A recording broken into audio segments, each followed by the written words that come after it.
తెలంగాణలో వ్యవసాయ పెట్టుబడుల కోసం రైతులు వివిధ బ్యాంకుల నుంచి తీసుకున్న రుణాన్ని ఒకే విడతలో మాఫీ చేస్తామని కేబినెట్ తీర్మానించింది. ఏకకాలంలో రుణమాఫీ చేయడం కోసం 31,000 కోట్ల రూపాయలు అవసరమవుతాయని, ఆగస్టు 15వ తేదీలోగా చెల్లింపుల ప్రక్రియ పూర్తి చేయడానికి ఏర్పాట్లు చేస్తామని తెలిపింది. ఇక సచివాలయంలో తెలంగాణ కేబినెట్ సమావేశం 3 గంటల పాటు జరిగింది.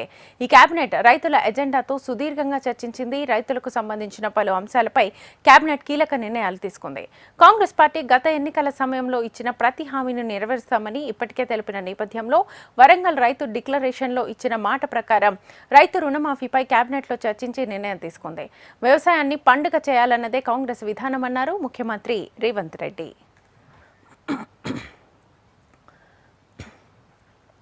మాట ఇస్తే మడమ తిప్పని నాయకులు సోనియా గాంధీ, రాహుల్ గాంధీ, మల్లికార్జున్ ఖర్గే అన్నారు సీఎం. కాంగ్రెస్ మాట ఇస్తే శిలాశాసనమని, ఇచ్చిన మాట ప్రకారం 2 లక్షల రుణమాఫీ చేయాలని కేబినెట్ నిర్ణయం తీసుకుందన్నారు ఆయన. ఇక గత ప్రభుత్వం 10 ఏళ్లలో కేవలం 28,000 కోట్లు మాత్రమే రుణమాఫీ చేసిందని, గత ప్రభుత్వం 11 డిసెంబర్ 2018 వరకు కటాఫ్ తేదీతో రుణమాఫీ చేసిందన్నారు. కాంగ్రెస్ ప్రభుత్వం 12 డిసెంబర్ 2018 నుంచి 9 డిసెంబర్ 2023 మధ్య కాలంలో రుణాలు తీసుకున్న రైతులకు రుణమాఫీ చేయాలని నిర్ణయం తీసుకుందని అన్నారు.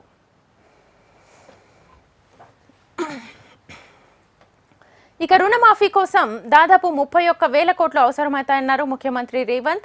రైతు సంక్షేమం కోసం ప్రభుత్వం రుణమాఫీ చేయాలని నిర్ణయించిందన్నారు. గత ప్రభుత్వం 10 ఏళ్లలో రైతులకు ఇచ్చిన మాట నిలబెట్టుకోలేదన్నారు. తమ ప్రభుత్వం 8 నెలల్లోనే రైతులకు ఇచ్చిన మాట నిలబెట్టుకుంటోందన్నారు. రైతు భరోసాపై రకరకాల చర్చలు జరుగుతున్నాయన్నారు. రోడ్లు, కొండలు, గుట్టలకు, రియల్ ఎస్టేట్ భూములకు, ధనికులకు రైతు భరోసా ఇస్తున్నారని చర్చ జరుగుతోందన్నారు. అందుకే రైతు భరోసాను పారదర్శకంగా అందించేందుకు మంత్రివర్గ ఉపసంఘాన్ని ప్రభుత్వం నియమించిందన్నారు.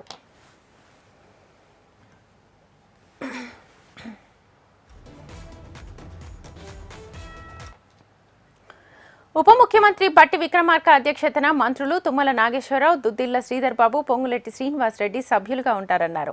జూలై 15లోగా కేబినెట్ సబ్ కమిటీ ప్రభుత్వానికి నివేదిక ఇవ్వనుందని, ఈ నివేదికను శాసనసభలో ప్రవేశపెట్టి అందరి సూచనలతో పారదర్శకంగా రైతు భరోసా అమలు చేస్తామని కేబినెట్లో నిర్ణయం తీసుకున్నామన్నారు.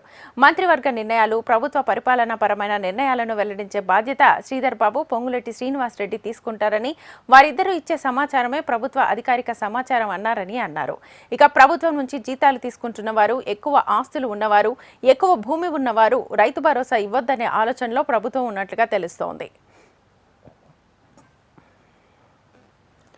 రైతు రుణమాఫీకి సంబంధించిన నియమ నిబంధనలను జీవోలో పొందుపరుస్తున్నామని తెలిపారు ముఖ్యమంత్రి. ఇప్పటికే రాష్ట్రంలో రైతు రుణమాఫీ విషయంలో రాష్ట్ర ప్రభుత్వం నిబంధనలు విధిస్తోందని ప్రచారం జరుగుతున్న నేపథ్యంలో ప్రభుత్వ నిర్ణయం ఏ విధంగా తీసుకోబోతోందని చర్చ కొనసాగుతోంది. ఇప్పటికే మహారాష్ట్ర, రాజస్థాన్లో పర్యటించిన అధికారులు అక్కడి రాష్ట్ర ప్రభుత్వాలు రుణమాఫీ చేసే అంశంపై రాష్ట్ర ప్రభుత్వానికి నివేదిక ఇచ్చినట్లుగా తెలుస్తోంది. ఆ నివేదిక ఆధారంగా రాష్ట్ర ప్రభుత్వం ఓ జీవోను విడుదల చేసే అవకాశం కనిపిస్తోంది. ఆ జీవోలో ఎలాంటి అంశాలను పొందుపరచబోతున్నారన్న దానిపై ఆసక్తి నెలకొంది. ఆ జీవో వచ్చే వరకు వేచి చూడాల్సిందే.